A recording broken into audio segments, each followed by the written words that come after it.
That spans 50,000 years. Animals that came to drink from what appeared to be a shallow pool became trapped in the asphalt beneath. And over tens of thousands of years, they sank, layer by layer, preserved. Over 1 million bones have been recovered from La Brea.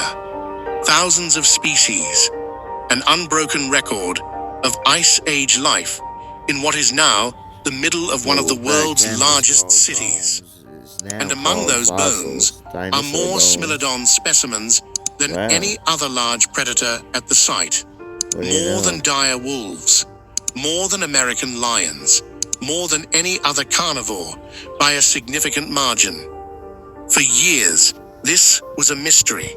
Why were so many saber-tooths dying in tar pits? The answer, when it came, changed everything we thought we knew about these animals. They were coming to the aid of other saber-tooths that had gotten trapped. Many of the Smilodon bones from La Brea show injuries, broken limbs, fractured vertebrae, crushed shoulders, wounds that would have been completely debilitating, injuries that for a lone predator would be a death sentence. But those injuries had healed. In some cases, healed completely. The bone had remodeled. The animal had lived for months, possibly years, after the injury. A 400-pound ambush predator with a broken leg cannot hunt, cannot chase, cannot kill. But it adapts. Without help, it starves. The fact that these animals survived severe injuries means they were fed, cared for by others of their kind. This is what drew so many Smilodon to the tar pits. A large prey animal, a mammoth, a bison, would get stuck. Drawn by the noise and smell of distress, predators gathered. Some saber-tooths got trapped trying to reach the prey. Others came to help. And more got trapped. The tar pits didn't just preserve the animals. They preserved evidence of social behavior in a predator we assumed was solitary. Smilodon lived in groups, shared food, looked after injured members of the pride. This changes the entire picture, because an ambush predator that hunts alone has a very different evolutionary history than one that coordinates, that communicates, that cooperates. Social hunting changes the prey you can take. A solitary cat stalks what it can kill. A wolf, 34 genera of large mammals gone from North America alone, in what is, geologically speaking, an eye blink. An entire world vanished. The question of why has never been fully answered. Around 12,900 years ago, something happened. Not gradually, suddenly, across multiple continents, in sediment layers dating to the exact same geological moment. Researchers have found microscopic diamonds, platinum deposits, tiny spheres of melted rock, and a thin layer of burned material visible in excavation sites from California to Europe to the Middle East. The same markers, the same moment, everywhere. A growing number of serious researchers believe this points to a cosmic impact event, a comet or asteroid striking or exploding over the North American ice sheet, triggering catastrophic firestorms, a dust cloud, blocking sunlight, and a sudden return to near Ice Age conditions lasting over 1,000 years. This is not conspiracy. It has been published in peer-reviewed journals. It has serious researchers behind it. It is also fiercely contested. But the timing is difficult to ignore. because 12,900 years ago is exactly when the extinctions accelerate, exactly when the first well-documented human culture in North America abruptly vanishes from the archaeological record, exactly when the climate lurches into a cold period that lasts a millennium. Something happened at that moment, something big. There is also the climate explanation. The end of the ice grasslands that had supported the megafauna for millions of years. The prey Smilodon depended on was reduced for 2 million years. It was not failing. It was not weakening. It was, right up until the end, one of the most successful predators the Americas had ever seen. And then, in roughly 1,000 years, it was gone. Something ended its world.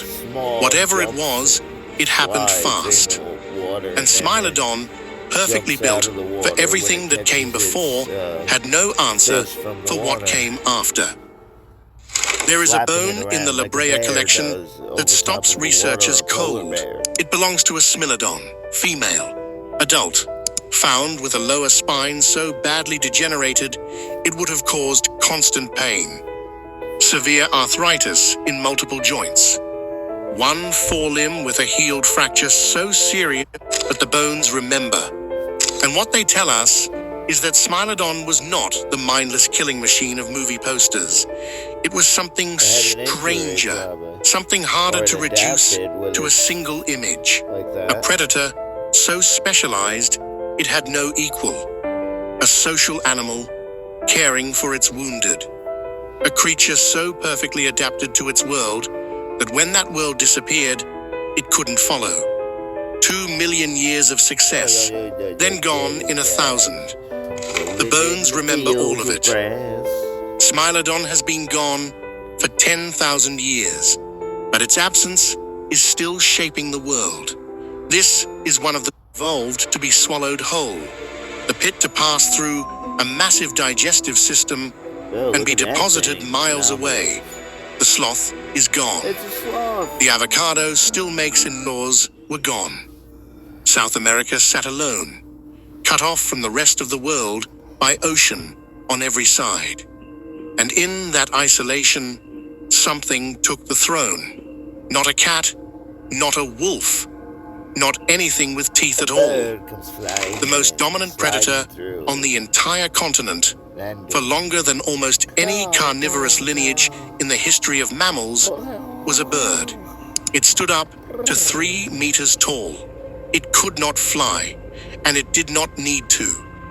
Its skull was the largest ever found on any bird, built not for biting, but for delivering a single downward killing blow powerful enough to shatter bone. Scientists call it Forus racidae. Everyone else calls it the terror bird. And for 60 million years, nothing on the continent could touch it. When the mass extinction wiped out the non-avian dinosaurs 66 million years ago, it did not just kill the dominant animals on Earth. It left vacuums, ecological roles that had been filled for over 100 million years were suddenly open. And on every landmass, different creatures rushed to fill them. In most places, mammals took over.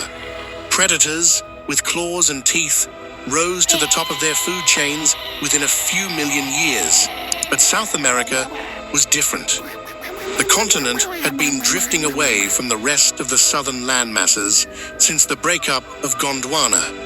By the early Cenozoic, it was surrounded by water on all sides. No land bridge to North America, no connection to Africa. Complete isolation. And the mammals that ended up stranded there were not the ones that would go on to dominate everywhere else. There were no wolves, no bears, no big cats. The placental carnivores that would eventually rule the northern hemisphere simply did not exist in South America. What the continent had instead were marsupials, strange hoofed mammals found nowhere else on Earth, and birds. Lots of birds. And it was the birds that seized the opportunity, not as scavengers, not as small opportunistic predators, as the undisputed apex carnivores of the entire continent. The family Forus rachidae, the terror birds, did not just fill the gap left by the dinosaurs. They dominated it. 18 known species across 14 genera. Some stood barely a meter tall, others were giants. They occupied grasslands, open plains, and the edges of forests, and they did it for a span of time that dwarfs the reign of almost any predatory mammal lineage alive today. The closest living relatives of the terror birds are the Seriamus, a pair of species found in the grasslands and scrublands of Central South America. They stand about 80 centimeters tall. They can fly but prefer to run. And what's in it? Electric seen in Seriamus to 2.2 meters tall and weighed around 8. Oh no, what happened to the birdie? And the eyes were part of the system too. Birds in general do not have stereoscopic vision the way mammals do. Their eyes sit on the sides of the head, producing two separate images. But the skull of Lalawavis suggests a workaround. When the bird tilted its head downward, the forward-facing visual fields of both eyes could overlap, creating a narrow zone. Far-sighted to nearsighted. Well, hello, who is this right now?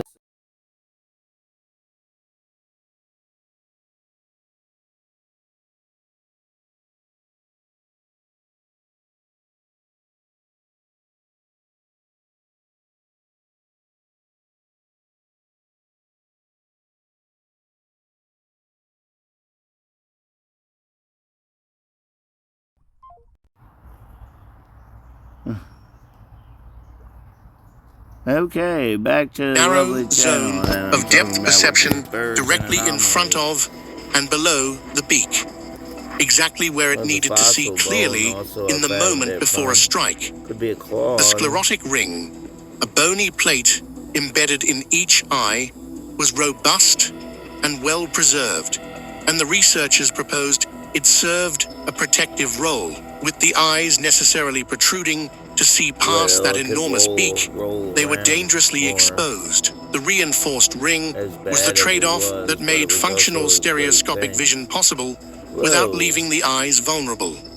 There is one more detail, stranger than the rest. In the late 19th century, the Argentine paleontologist Florentino Ameghino described something he had found in the field. Petrified masses containing the crushed, corroded skeletons of large rodents and small hoofed mammals, piled with no apparent order into roughly spherical shapes with the skull at the center. At this, Jesus said, Center. He believed they were giant pellets, regurgitated without teeth, and the mammals adapted around it rather than the other way around. What made this possible was not a single dominant species, but the sheer breadth of the family. Terror birds were not one animal filling one role. They were an entire predatory dynasty that radiated into nearly every size class a large carnivorous land animal could occupy. The smallest members, the Celopterines, stood about a meter tall. They could likely still flap their wings to some degree, and they occupied a niche closer to what a modern secretary bird or large ground hunting raptor might fill. At the other end of the scale, the Brontornithines were giants, averaging around 2.6 meters in height. Brontornis itself is sometimes debated as to whether it truly belongs within Forus rachidae. But whatever its exact classification, it was an enormous predatory bird that walked the same landscapes during the Oligocene and Miocene. Between those extremes sat the Mesembrionithines at roughly 1.3 meters, the Patagonithines at about 1.6 meters, and the Forus racines, the subfamily that included the largest and most iconic members of the group. Forus rachos itself, Devincenzia, Kelenken, and Titanus, the one that would eventually leave South America entirely. This kind of diversity across size classes within a single predatory family is not common in the fossil record. It suggests that terror birds were not clinging to one narrow ecological strategy. They were versatile, adaptable, and successful enough to speciate repeatedly across tens of millions of years, filling roles from mid-sized opportunistic predator to unchallenged apex carnivore. No single extinction event or competitor knocked them off course for the vast majority of their existence. The dynasty held. For most of the time scientists have studied terror birds, the story has been confined to South America.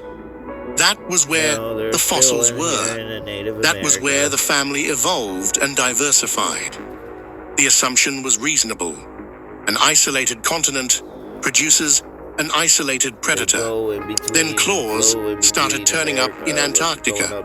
On Seymour Island, off the coast of the Antarctic Peninsula, an Argentine research team led by Dr. Carolina Acosta had been excavating fossils from the La Meseta Formation for years.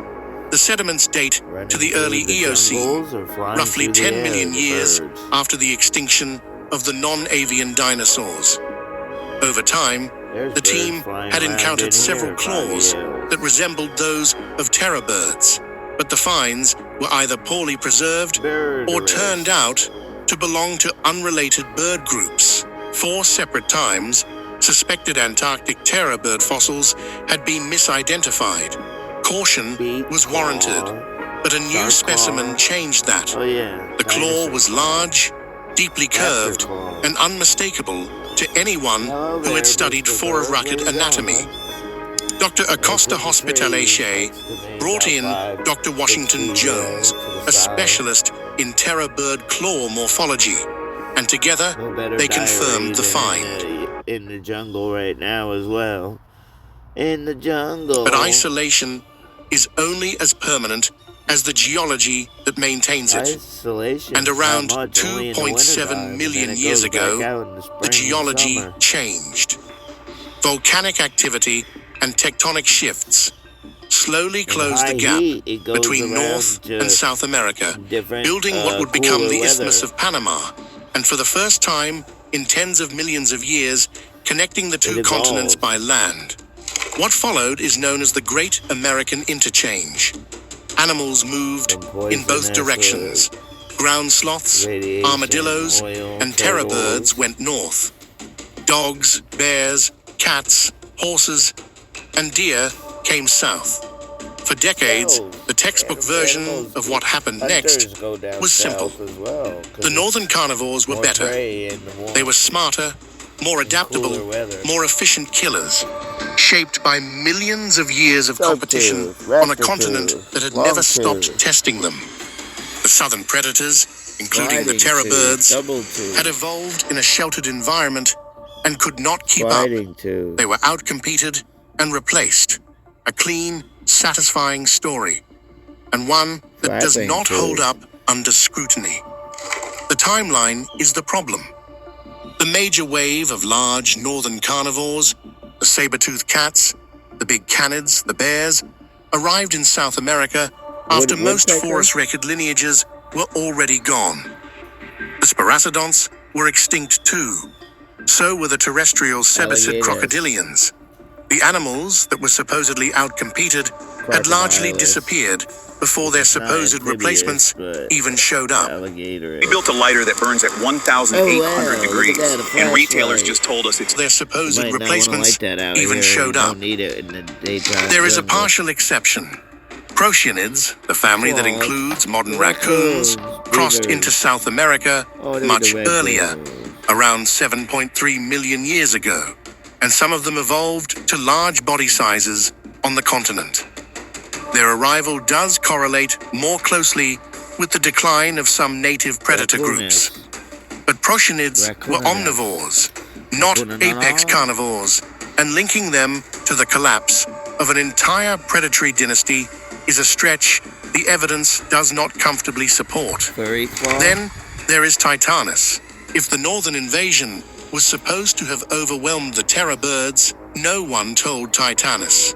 This was a large Forus racine, and rather than retreating in the face of the interchange, it did the opposite. Titanus migrated north. Its fossils have been found in Florida and Texas, making it the only known large South American predator to successfully establish itself in North America. It coexisted there with big cats, large canids, and other formidable carnivores for several million years before disappearing around 1.8 million years ago. Titanus. This was a large Forus racine, and rather than retreating in the face of the interchange, it did the opposite. Titanus migrated north. Its fossils have been found in Florida and Texas, making it the only known large South American predator. South America's isolation was the terror bird's greatest advantage. No outside competition. And over the course of their 30-million-year history, they became one of the most successful groups of predators North America has ever seen. There were more than 60 species of barophagenes. Every single one of them was endemic to North America. None have been found anywhere else on Earth. And at their peak, they dominated ecosystems across the entire continent. And they maintained a consistent size difference of 16 to 23% at every site where their fossils overlap.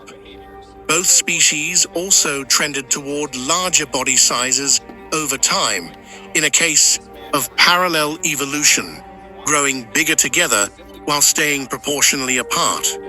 Some researchers questioned whether they might actually be the same species, just males and females. But that theory was rejected. No living canid shows that level of sexual dimorphism, and subtle but consistent differences in tooth shape and skull proportions confirmed they were gone entirely. 60 species of barophagenes. Every single one of them was endemic to North America. None have been found anywhere else on Earth. The way its entire body was engineered to kill and consume in ways no living dog can. Start with the skull. Most dogs have long, narrow snouts. Epicyon did not. Its skull was short, broad, and domed, shaped far more like a lion's than a wolf's. This was not cosmetic. A shorter snout brings the canine teeth closer to the jaw joint, which is the fulcrum of the bite. The closer the bite is to the fulcrum, the more force it generates. Is one of the most calorie-dense substances in a carcass, and while other carnivores in Miocene North America walked away from a skeleton, Epicyon could crack it open and extract every last nutrient. Below the skull, the rest of the body followed a different logic. Epicyon had a digitigrade posture, meaning it walked and ran on its toes with the rest of the foot lifted off the ground. Just like modern dogs and wolves. It also prey species that would seem alien today. Herds of Epicamelus, a camel that stood 3 meters tall on stilted legs, moved across the open plains. Teleoceras, a rhinoceros built like a hippopotamus, grazed in lowland river systems across the continent. There were prehistoric horses, pronghorns, and other large herbivores spread across an increasingly grassland-dominated landscape. Epicyon sat at the top of this food web, and based on its size and jaw strength, it was capable of taking down animals far larger than itself. The answer to the second question is far less clear. How Epicyon actually hunted is one of the most debated topics in canid paleontology, and the answer changes depending on which part of the skeleton you study. Researchers who examined its elbow joint morphology concluded that Epicyon had reverted to an ambush-like hunting style, more comparable to a big cat than a pursuit predator.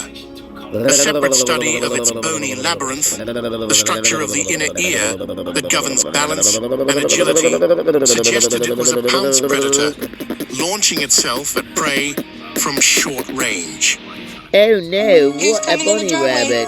No. Congratulations, welcome to Gifts in America. In real proportions, the question changes. It's no longer, did this animal exist?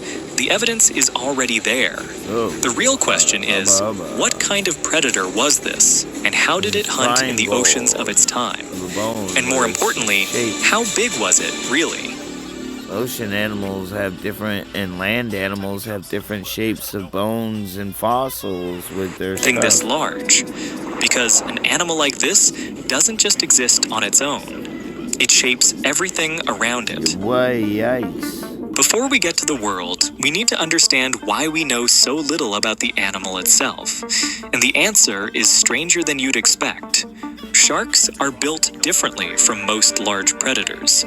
Mammals have bones. Dinosaurs had bones. Even fish have bones. But they have Sharks instead have cartilage. Not just soft cartilage in places, their entire skeleton. Every structural element that holds the body together is made of the same flexible, lightweight material you have in your nose and ears. This was an evolutionary decision made hundreds of millions of years ago, and it worked brilliantly. Cartilage is lighter than bone, which makes a large shark easier to keep buoyant. It's flexible, which helps the body absorb stress during high-force movements. But cartilage has one major flaw. It doesn't fossilize. When a shark dies and sinks, the soft tissue goes first. Muscle, fat, organs. Within weeks, gone. But then the cartilage follows. The spine, the jaws, the fins, all of it rots. What survives is only what's hard enough to resist decomposition. The teeth. And here's where it gets interesting. A shark doesn't just have one set of teeth. Over its entire life, Megalodon would have produced roughly 40,000 of them, constantly replacing them, row after row, the way modern sharks still do today. Which means everywhere it swam, it left teeth behind, buried in sediment, slowly replaced by minerals, scattered across ocean floors around the world. That's why we have so many teeth and nothing else. And it's also why reconstructing the animal requires inference. Paleontologists use the proportions of modern sharks to estimate body length from tooth size, jaw curvature to estimate mouth width, and bite marks left on fossilized whale bones. Deep parallel gouges that match Megalodon tooth spacing to understand how it actually fed. Those bite marks tell us something important. This was not a delicate predator. Dang, that shark just nailed it. Open a Chime checking account in 2 minutes, and we'll buy you up to $200. The bite force estimates for Megalodon sit at around 180,000 newtons at maximum. Let me put that in terms that actually land. A great white shark bites with roughly 18,000 newtons, already enough to cut through bone. Megalodon's bite was estimated to be 10 times stronger. For comparison, if you wanted to experience that kind of force through pressure alone, it would be roughly equivalent to having 3 full-grown African elephants standing on a single point. That force wasn't accidental. It wasn't just a consequence of being large. It was a precision tool. Megalodon's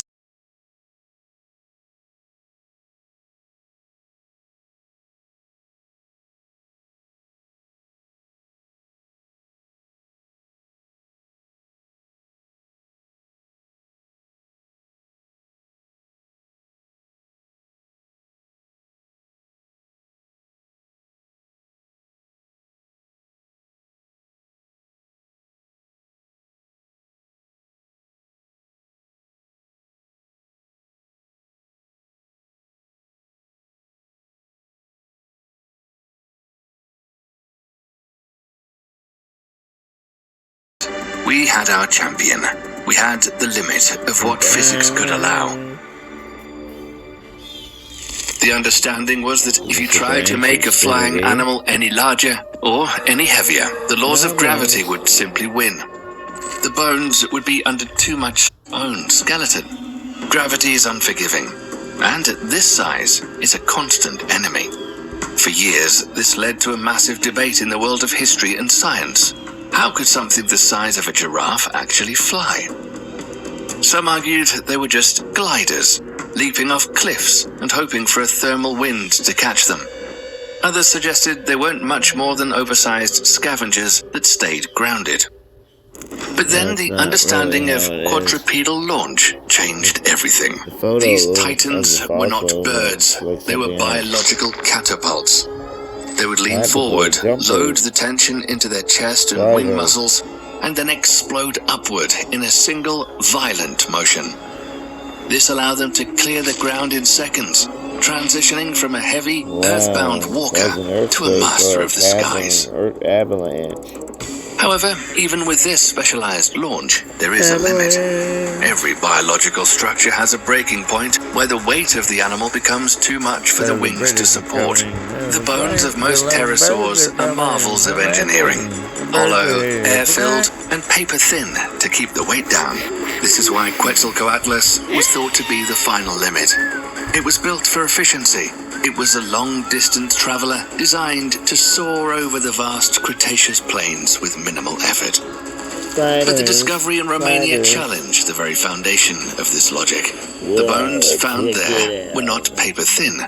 They were thick, reinforced, and built to withstand incredible amounts of stress and torque. This was a creature that seemed to ignore the weight limit of the sky. It wasn't just built to fly, it was built to sustain the kind of physical impact that would have snapped the bones of any other aerial animal. This is where the mystery deepens. Why would nature design a flyer that was so heavily armored? Why trade the safety of a lightweight, efficient body for something that required so much raw power to stay airborne? To find the answer, we have to look at what happens when a flyer stops being a scavenger and starts being a top predator. We have to look at an animal that was designed to collide with its prey at high speeds and walk away without a scratch. Before we descend into the mystery of the Romanian giant, we have to look at the world it inhabited. The skies were not a quiet place.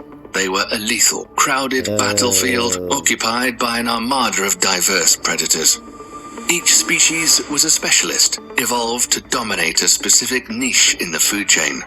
To understand the king, you had to understand the competition it faced and why it had to become so much more than a simple flyer. First, consider the pteranodon. This is the creature most people recognize, but the reality... Right now, a child is being diagnosed. But the reality was far more impressive than movies suggest. With a 20-foot wingspan and a head topped with a long, bony crest, they were the high-speed scouts of the ocean. They didn't just drift, they patrolled the coastlines with terrifying efficiency.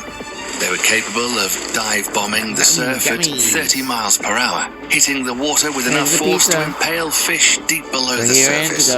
They were the masters of the open sea, built for speed and endurance. Then you have the outliers, the creatures that look like they belong in a world of science fiction. Nyctosaurus is perhaps the most alien of them all. It possessed a massive L-shaped head crest that stood nearly 3 feet tall, dwarfing the rest of its body. Archaeologists have debated for years whether this was used as a biological rudder, a sail to catch the wind, or a vibrant display to ward off rivals. Whatever its purpose, it proves that nature was experimenting with radical designs to squeeze every bit of performance out of the air.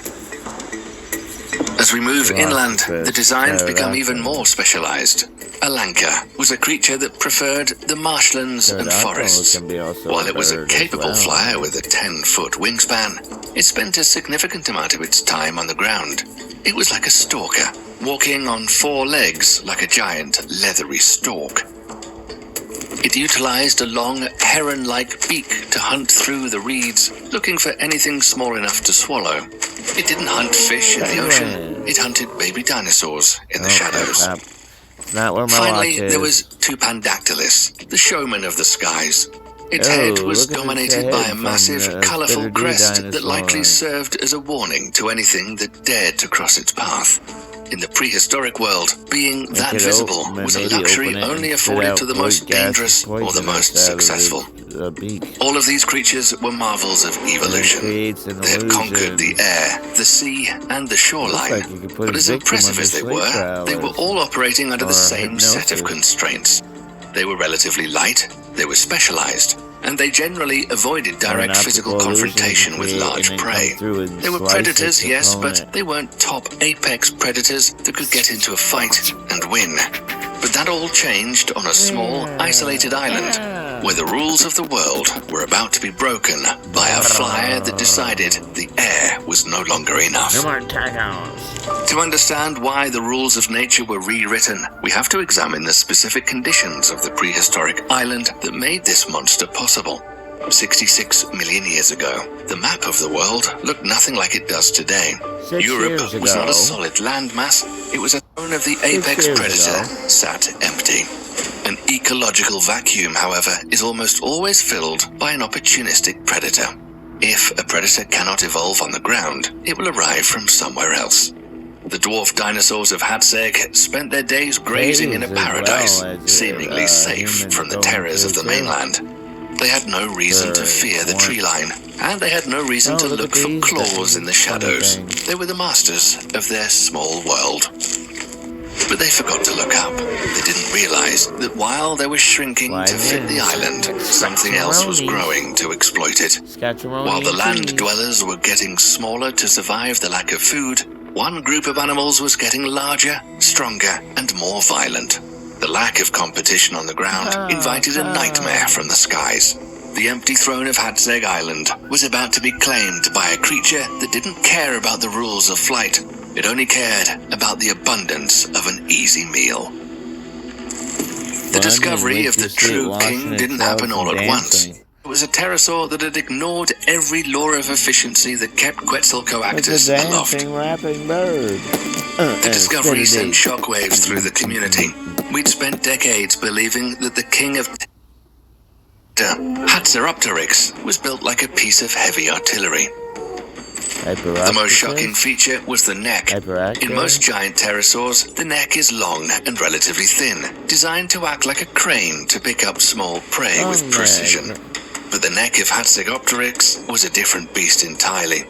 It was shorter, much broader, and reinforced with a complex system of internal bone struts.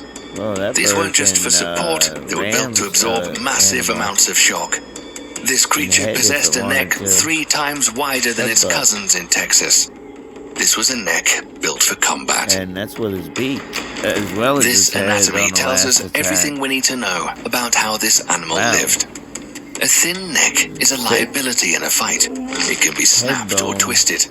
But a reinforced neck allows for a completely different style of hunting. It meant that Hatzegopteryx could slam its 10-foot beak into heavy prey with the force of a sledgehammer. It could thrash its head side to side to dismember a target, or even engage in a ground-based struggle with a dinosaur and win. Then there is the skull. It wasn't just long, it was wide and incredibly sturdy. Most flyers have skulls that are mostly air and thin bone to keep the front end light. In the case of Hatzegopteryx, evolution prioritized heavy armor over the typical weight savings seen in other flyers. The skull evolved to be rigid and powerful. Wolf and a lion with no clean modern equivalent. The truth is that Epicion's predatory behavior does not map neatly onto any living species. It was something in between, something that no longer exists. Whether it hunted alone or in groups is equally uncertain. Some researchers have pointed to the size of the prefrontal cortex in canids as evidence for social behavior, since larger canids tend to have more developed prefrontal regions and more complex social structure. A window sometimes referred to as the cat gap, which may have lasted over 7 million years. During this time, Borophagenes were free to expand into ecological roles that on other continents would have been filled by felines. They became ambush predators. They developed the ability to rotate their palms upward for grappling prey. They filled the niche. They were better at it. They had retractable claws that stayed razor sharp because they were not worn down by contact with the ground. They had powerful, flexible forelimbs built for grappling and pulling down large prey. And in time, some of them evolved elongated canine teeth capable of puncturing the throat of almost anything they could catch. Overall build, its skull shape, its limb proportions, its ambush-like elbow morphology resembles solitary big cats far more than pack-hunting wolves. Using modern canines as a behavioral model for borophagenes may simply be the wrong comparison. Epicyon may have been something we have never seen before. A dog that lived like a cat. For roughly 7 million years, Epicyon was one of the most dominant predators on the North American continent. And then it was gone. Not because of a volcanic eruption, not because of an ice age, not because something bigger came along. Epicyon and the entire borophagene subfamily were ultimately undone by an animal that most of them had never encountered before. Cats. The family Felidae first evolved in Eurasia around 33 million years ago. But for a long time, they stayed there. North America actually went through an extended period with no cat-like predators at all. A window sometimes referred to as the cat gap, which may have lasted over 7 million years. During this time, borophagenes were free to expand into ecological roles that on other continents would have been filled by felines. They became ambush predators.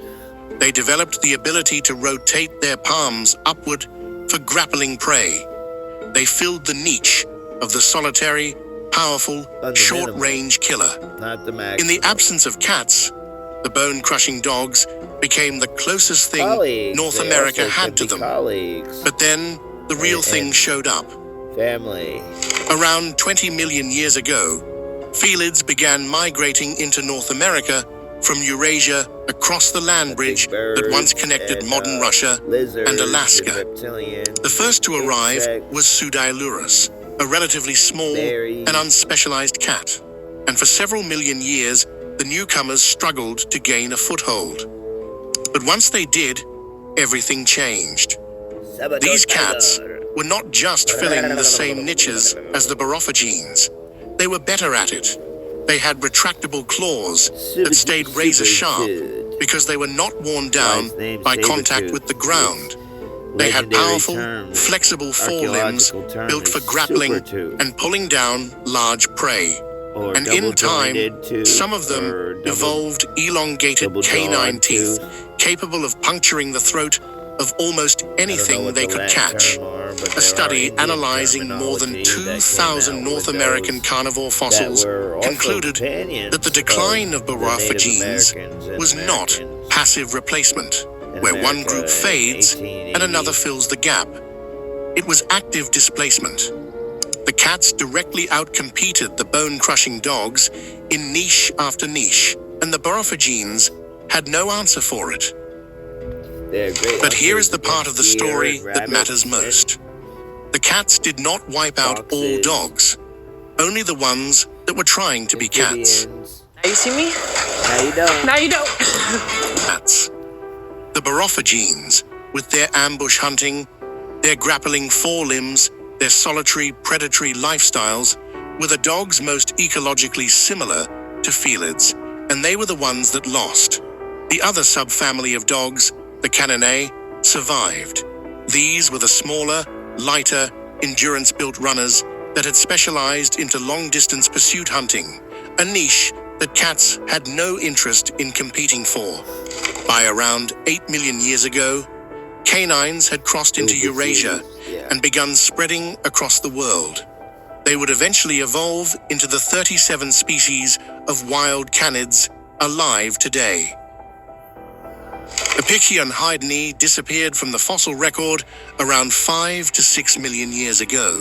But the Borophagenes did not vanish with it.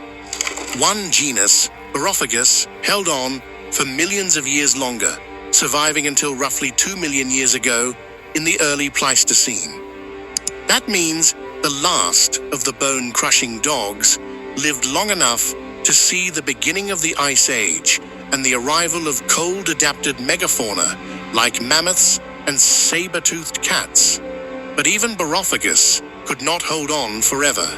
Outcompeted, outmatched, and increasingly confined to shrinking niches, the last Borophagene eventually died, and with it, an entire 30 million year lineage came to an end.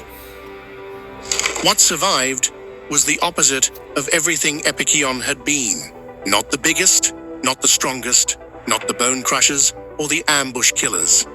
The dogs that made it through were lean, fast, and built to run for hours without stopping.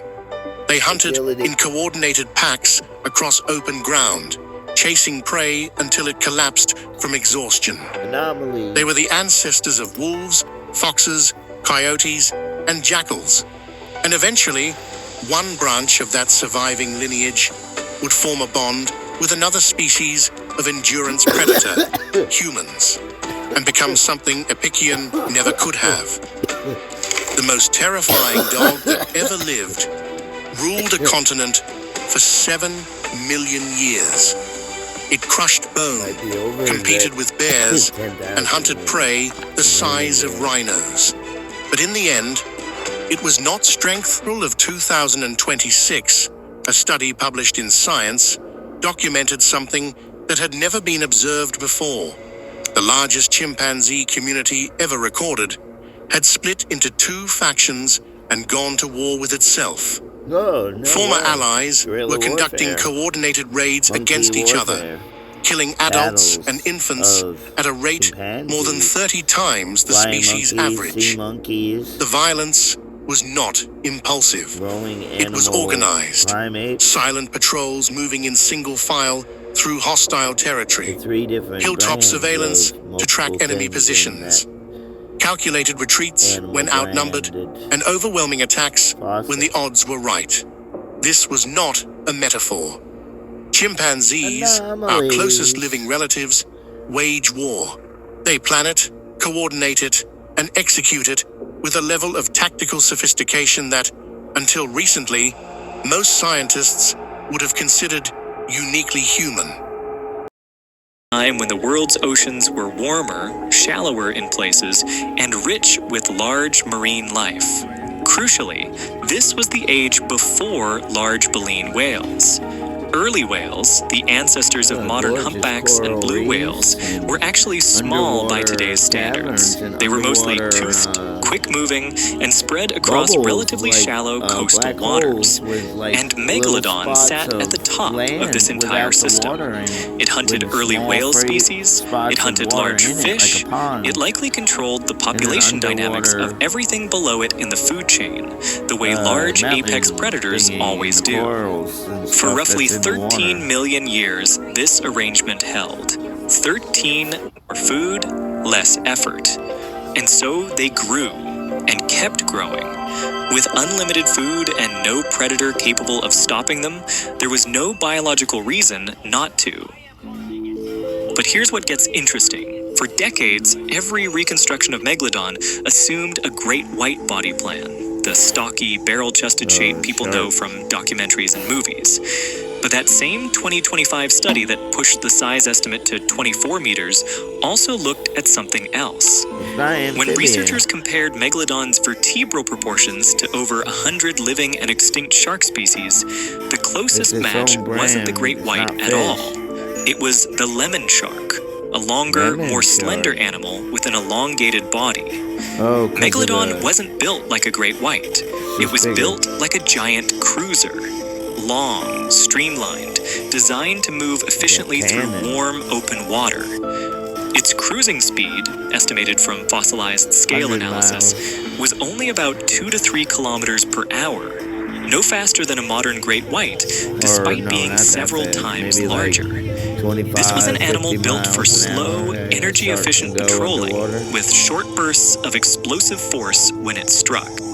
No, not that fast. I mean at the most. I'm sorry. While I said Megalodon's that prey wrong. base was changing, while the warm water whale species it relied on were either disappearing or transforming into enormously replacing them, row after row, the way modern sharks still do today. Double jaw. Which means everywhere it swam, jointed or it left whatever. teeth behind, buried in sediment, slowly replaced by minerals, scattered across ocean Double floors chin. around the world.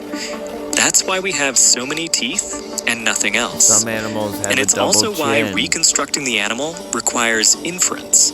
Paleontologists Like use the an proportions extra of claw, modern an sharks extra to claw, estimate an body extra length fin, from tooth extra size, jaw jaw curvature bone, to estimate mouth width, extra and bite marks curve, left on extra fossilized whale bones. Deep couple parallel overbites, gouges that match megalodon some tooth spacing in multiple to understand sides. how it One actually on the fed. left and one on the right. Those bite marks tell us something Sometimes important. more than on This each was side. not a delicate predator. Bam!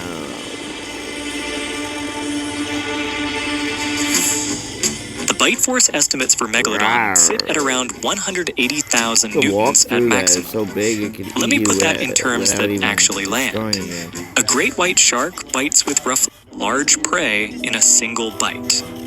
The common image is simple. A giant version of a great white, a bigger, more Anomalies. dangerous shark. But Here's that the assumption class. doesn't really Yo, hold. yo, yo, Because yo, when an yo, animal yo, reaches that pass it scale, it stops some behaving like a half-cooked scaled-up up, version of some something smaller. monsters, let it kill Everything the undead.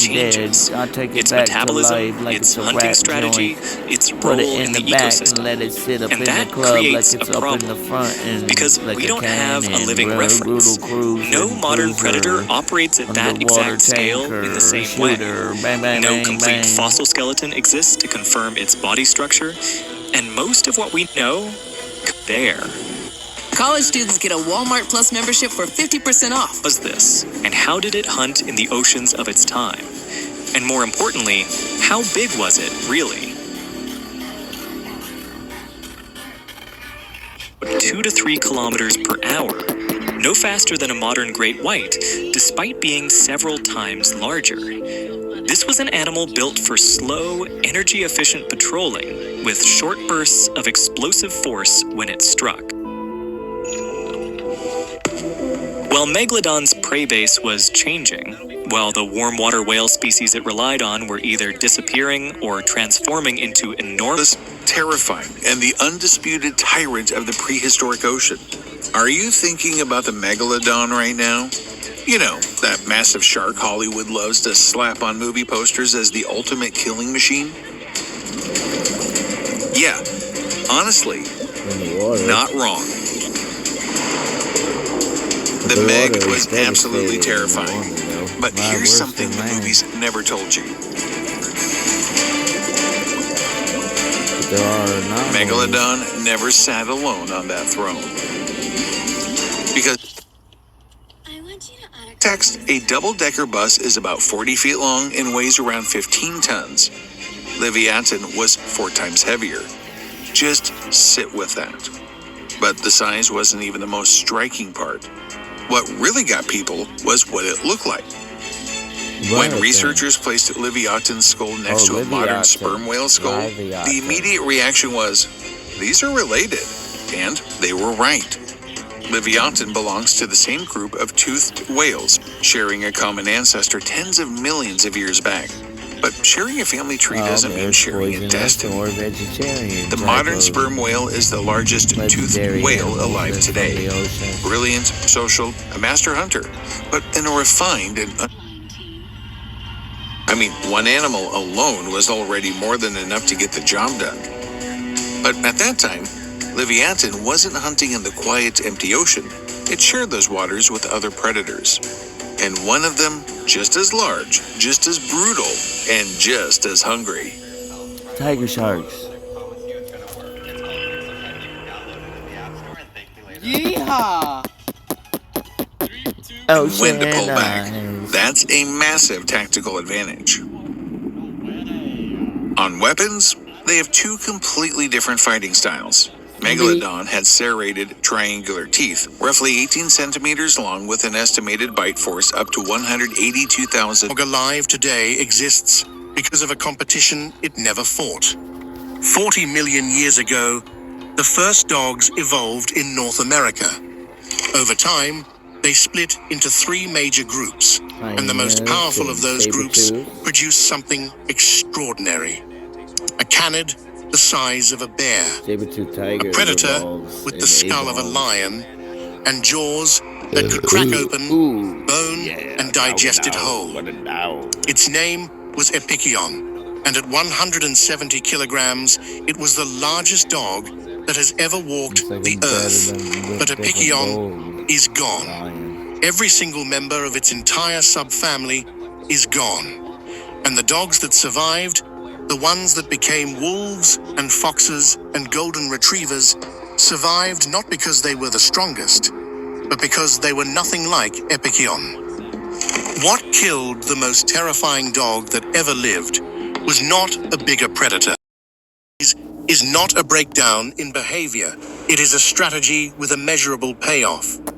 And to understand how we know this, we need to start with how they do it. So get out to see. Open a chime checking account in 2 minutes, and we'll spot you up to $200. Monkeys in the zoo. Let's go with back how they to do the it. light show. Chimpanzee societies are built on a structure called fission-fusion. The community is the permanent unit, but on any given day, its members break apart into smaller subgroups that move independently through the territory, foraging, socializing, and regrouping in shifting combinations. This means that at any moment, a chimpanzee might be alone, or in a pair, or in a party of 15. And it means that along the borders of a territory, individuals from a neighboring community can be encountered in any number. Sometimes a large party, sometimes a lone male. This is the condition, but never measured. Chimpanzee societies are built on a structure called fission-fusion. The community is the permanent unit, but on any given day, its members break apart into smaller subgroups that move independently through the territory, foraging, socializing, and regrouping in shifting combinations. This means that at any moment, a chimpanzee might be alone, or in a pair, or in a party of 15. And it means that along the borders of a territory, individuals from a neighboring community can be encountered in any number. Sometimes a large party, sometimes a lone male. This is the condition that makes chimpanzee warfare possible. Several times a month, a group of adult and adolescent males will move toward the edge of their territory in a formation that looks nothing like normal travel. They move in single file. They stop vocalizing.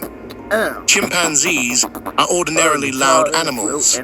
They scream, they hoot, they drum on the buttress roots of trees with their hands and feet, producing sounds that carry over a kilometer through dense forest. On patrol, they go silent. They stop feeding. They stop grooming. Their attention shifts entirely outward. They sniff the ground for fresh urine and feces. They inspect abandoned sleeping nests to determine how recently they were used. They listen for distant calls that would reveal the size and location of a neighboring party. What they are doing, by any functional definition, is gathering intelligence. A study published in 2023 by a team working in Thai Forest, Côte d'Ivoire, revealed something that had been suspected but never measured. Chimpanzees use high ground for surveillance. When moving toward a territorial boundary, patrol parties stopped on hilltops and ridgelines 58% of the time. When heading back toward the interior, that number dropped to 25%. On these elevated positions, they went quiet, even suppressing the feeding calls they would normally make if food was available. They appeared to be listening for signs of enemy presence in the distance, and their subsequent behavior tracked what they heard. If the nearest rival group was estimated to be far away, the patrol was more likely to advance into enemy territory.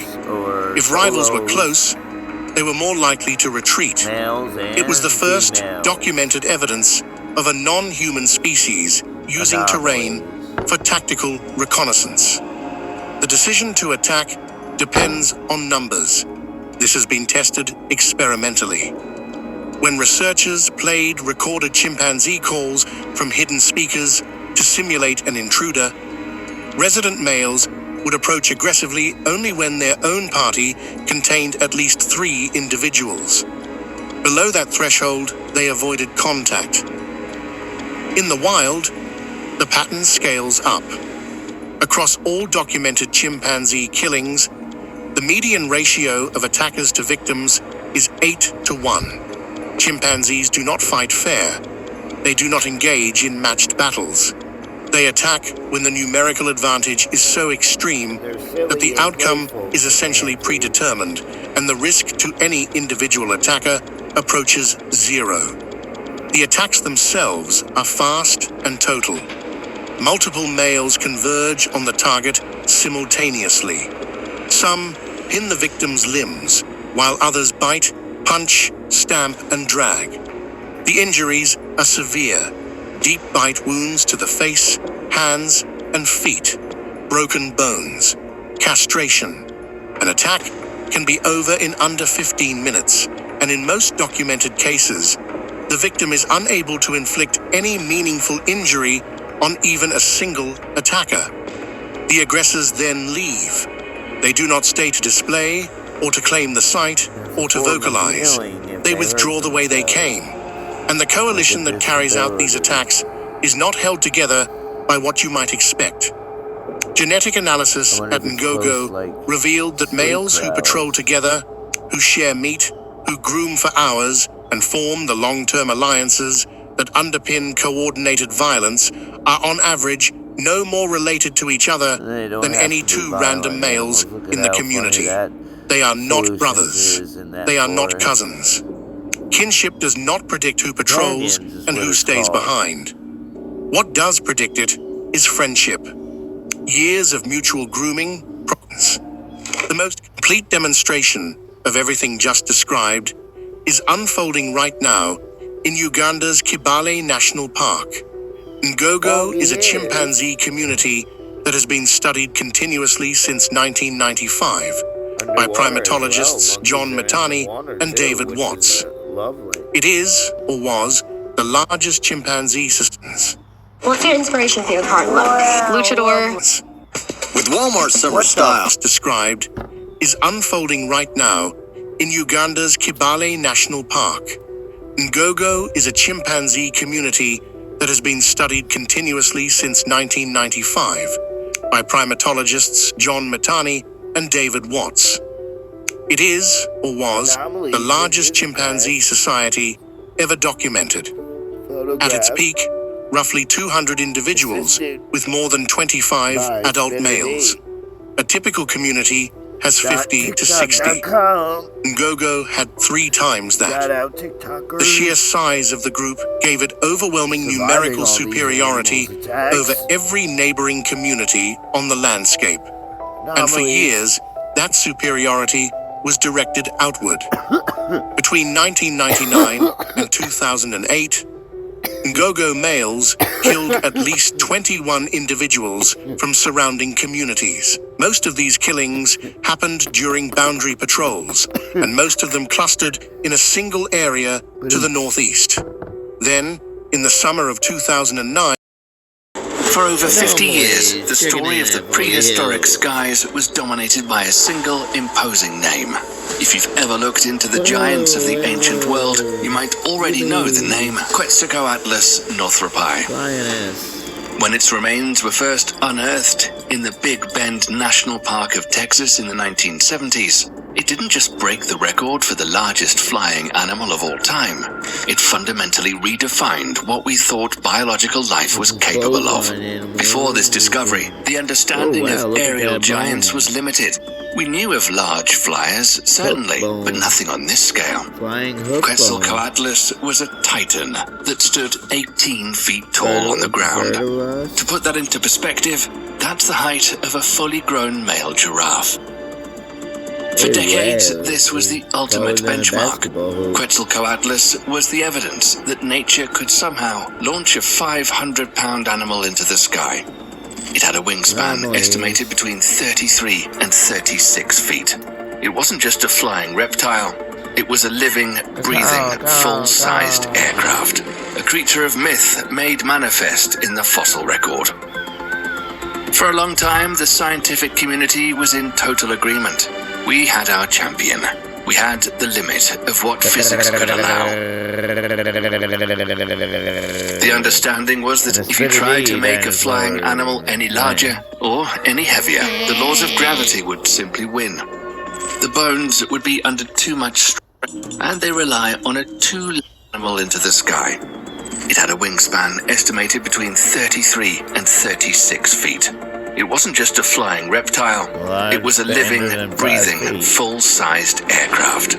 A creature of myth made manifest in the fossil record.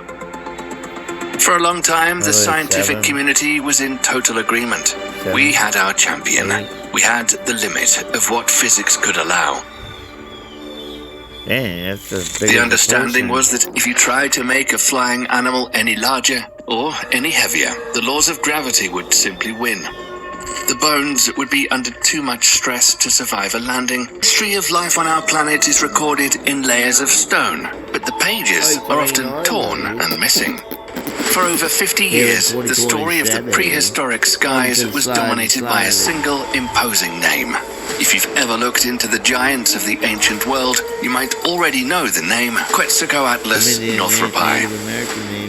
When its remains were first unearthed in the Big Bend National Park of Texas in the 1970s, it didn't just break the record for the largest flying animal of all time. It fundamentally redefined what we thought biological life was capable of. Before this discovery, the understanding of aerial giants was limited. We knew of large flyers, certainly, but nothing on this scale. Quetzalcoatlus was a titan that stood 18 feet tall on the ground. To put that into perspective, that's the height of a fully grown male giraffe. For decades, this was the ultimate benchmark. Quetzalcoatlus was the evidence that nature could somehow launch a 500-pound animal into the sky. It had a wingspan estimated between 33 and 36 feet. It wasn't just a flying. The very thing that made it so dominant, males attacked a young central male at a fig tree. He died of his injuries. It was the first confirmed lethal attack between groups that just months earlier had been a single community. Over the next 6 years, the Western faction killed 7 adult males and 17 infants from the central group. 14 additional individuals disappeared and are presumed dead. The death rate in the central community climbed to over 3,000 per 100,000 per year, more than 30 times the average for the species. The Western group was smaller. On paper, the central group should have held the advantage, but the Western males patrolled with extraordinary intensity, conducting as many as 15 patrols in a 4-month period, pushing deep into central territory with the kind of coordinated aggression saw the aftermath of the attack. What they were watching was not a dominance dispute within a community. It was a targeted killing by a hostile faction against the leader of a rival group that until recently had been their own. Aaron Sandel, who published the full account in Science, without any of the cultural mechanisms that are typically invoked to explain the same behavior in humans. The coalitional machinery, once activated, does not require a reason beyond group identity itself. The question that follows all of this is straightforward. What do the winners actually gain? Territory, obviously. Bingogo expansion in 2009 added 22% to the community's range. But territory is not valuable in itself. It is valuable for what it contains. More forest means more fruit trees, more feeding sites, more space to forage without competition. Better fed females conceive faster and produce healthier infants. But there is a second mechanism, less intuitive and arguably more important. Fewer neighboring males means fewer infanticidal threats.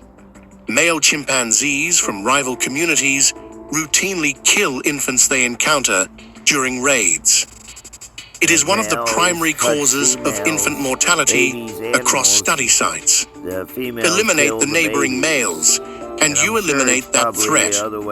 In November of 2025, a team of researchers published a study in the Proceedings of the National Academy of Sciences that quantified exactly what the Ngogo territorial expansion produced. In the 3 years before the land grab, 15 infants were born. In the 3 years after, 37. More than double. Infant mortality in the first 3 years of life dropped from 41% to 8%. The food supply in the original core territory had not improved. The difference was the new land and the absence of the males who had once defended it. This is the complete causal chain, visible for the first time in any species. Coalitionary killing leads to territorial expansion. Territorial expansion leads to better nutrition and reduced infanticide risk. Those, in turn, produce a measurable increase in surviving offspring. The males who participated in the killing left more descendants than they would have otherwise. Natural selection does not evaluate morality. It counts offspring. And by that measure, chimpanzee warfare works. This finding reframed the entire field. But it also raised an immediate objection, one that had been hanging over the study of chimpanzee violence for decades. Ngogo. Stop. Are you having an identity crisis? Are you wondering who you are, where you came from, if you're good enough? God? Violence for decades. Ngogo was not the first time this had been observed. 50 years earlier, on the other side of the continent, it happened at Gombe. Jane Goodall had been studying chimpanzees on the shores of Lake Tanganyika since 1960. Her early work hunted down and killed, studying chimpanzees, traveling and feeding separately. By 1974, the split was permanent. 6 males and a handful of females had established themselves as a separate group in what researchers called the Kahama Territory. The larger Kasakela group to the north retained about a dozen adult males. On January 7, 1974, a party of Kasakela males moved south in single file and attacked a lone Kahama male. He was never seen again. Over the next 4 years, every remaining Kahama male was hunted down and killed. Intrinsic. No patrol. No patrol means no ambush. Whole life. The curved fangs, the muscular haunches, the snarl frozen in museum dioramas and movie posters, and the logo of an NFL team. You think you know what it was. You don't. The saber-toothed tiger is one of the most recognized prehistoric animals in history, and one of the most misunderstood. Start with the name. Saber-toothed tiger is wrong. It wasn't a tiger. It wasn't even closely related to tigers. The animal most people picture, Smilodon fatalis, belonged to a separate lineage of cats that split from the ancestors of modern lions and tigers over 20 million years ago. It was more like a distant cousin, a cousin that went in a radically different direction, and that direction produced something that shouldn't exist. Think about what a fang does. It punctures, it grips, it kills. Now imagine a fang so long It extended past the animal's lower jaw, not by a little, by inches. 7 inches of exposed blade, curving down from the upper jaw like 2 ivory scimitars mounted in a skull. They were the largest canine teeth of any land predator in the history of the Earth. And for over 150 years, scientists argued about what they were actually for. Because the problem isn't that the fangs are impressive. The problem is that they look wrong. Modern big cats kill with a bite to the throat. They suffocate prey by clamping down, using their powerful jaws to maintain pressure. That works because their teeth are short, strong, and buried deep in bone. Smilodons of exposed blade, curving down from the upper jaw like 2 ivory scimitars mounted in a skull. They were the largest canine teeth of any land predator in the history of the Earth. And for over 150 years, scientists argued about what they were actually for. Because the problem isn't that the fangs are impressive.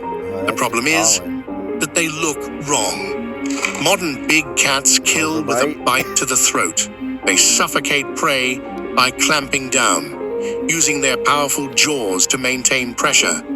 That works because their teeth are short, strong, and buried deep in bone. Smilodon's fangs were long, thin, and fragile. Under lateral stress, the kind generated when a struggling prey animal twists and pulls, they would snap. So if they couldn't hold struggling prey the way a lion does, what were they for?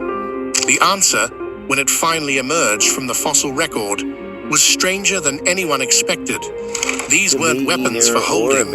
They were weapons for killing, instantly, precisely, with surgical force. But to understand how they worked, you need to understand what Smilodon actually was. Not the cartoon, not the museum replica, the real animal.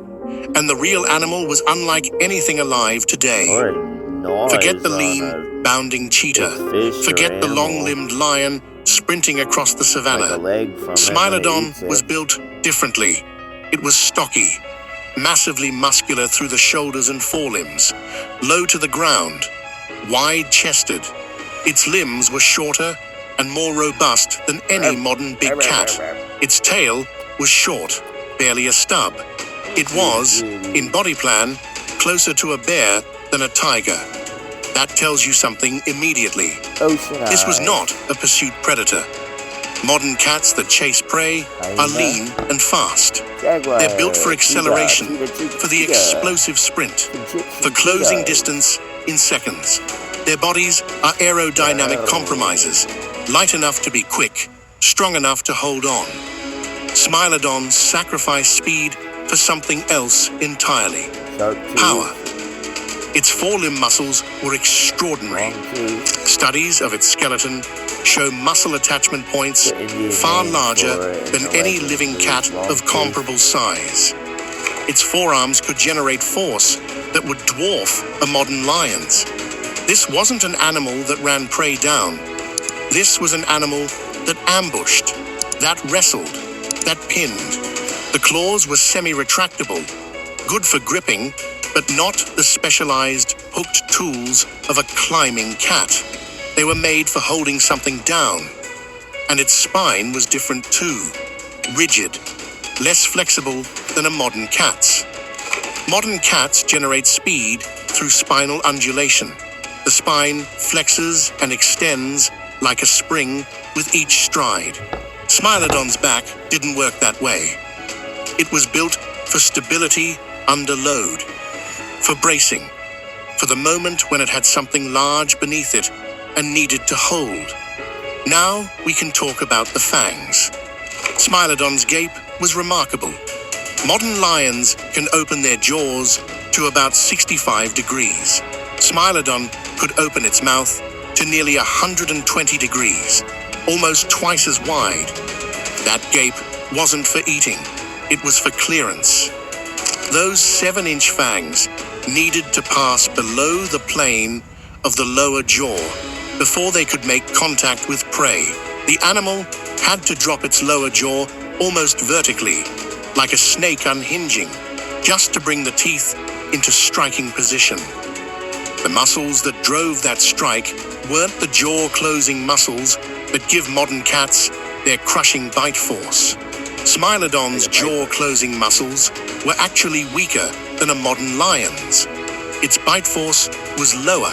What it had instead were enormous neck muscles, muscles that pulled the head downward with tremendous force. The killing motion wasn't a clamp, it was a plunge. The head drove downward.